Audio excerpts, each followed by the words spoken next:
On savait qu'il fallait, pour aller récupérer une médaille, il fallait battre ces Italiennes. Donc forcément, quand tu tombes contre les Slovaques qui nous donnent du fil à retordre et en plus qui nous battent, bah, très déçu. Très déçu, moi le premier sur ce tour-là. Donc forcément, c'est un coup dur, un coup de massue que les filles ont. On arrive à les remobiliser, elles sont rapidement remis de cette défaite et elles sont reparties à la guerre. Et sur ce combat à la place de 3, c'était quand même un combat accroché. Malgré tout, des Bosniens qui étaient grandes de taille, qui ont cassé un peu le karaté des Françaises, mais elles sont malgré tout arrivées à accrocher cette médaille de bronze. Et quand il faut malgré tout valoriser ce parcours. Il faut prendre son temps de vie pour gagner, il n'y a pas de règle à perdre avant pour que je gagne. Au-delà du résultat de la médaille, c'est le comportement. Et c'est tout ce qu'on attendait, c'est le message qu'on a fait passer, c'est le travail qu'on a mis en place pour. C'est de mettre en avant cette cohésion, cet esprit collectif, mais esprit collectif sur le tatami. Et c'est ce qu'on a vu aujourd'hui.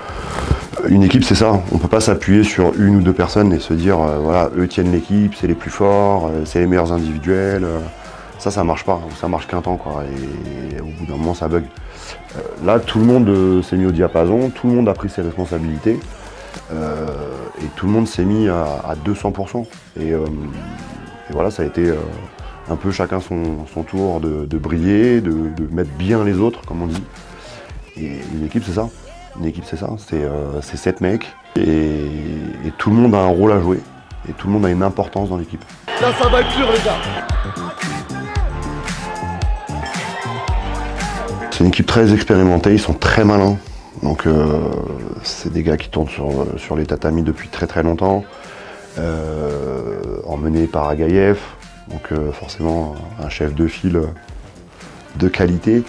Mais oui, c'est des combattants très rusés, très expérimentés, tactiquement très forts. Il ne faut pas tomber dans le panneau. Je pense qu'on a aussi, même s'il y a de la jeunesse, on a aussi des athlètes d'expérience. On a aussi la fougue. Je pense que le mix des deux plus une force collective, ça peut faire quelque chose de bien.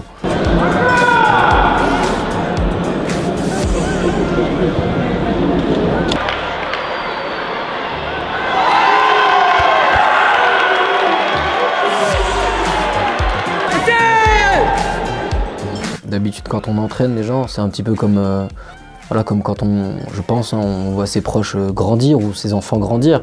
On s'en rend pas compte tous les jours, on s'en rend compte après un certain temps ou quand les gens nous en font part. Mais en fait, ce qui est incroyable avec eux, c'est qu'entre les championnats du monde et maintenant, il y a une réelle transformation. Que ce soit dans leur manière d'être, c'est-à-dire qu'en fait, ils ont changé profondément en tant que personne, mais aussi en tant qu'athlète. Dans leur manière d'être, dans la manière de changer les choses, de s'ouvrir, d'être malléable, d'être ouvert, alors que c'est des athlètes qui d'habitude sont plutôt très routiniers. C'est très difficile de changer les choses avec eux. Donc ouais, c'est une vraie réussite de ce côté-là. 4 athlètes engagés, 4 médailles de bronze, certaines qui ont le goût de l'or, faut pas se le cacher. Et c'est une immense fierté, d'une part de tout ce travail accompli, d'autre part de la manière avec laquelle ça a été réalisé. Et bien entendu, on peut être que satisfait d'un bilan comptable pareil.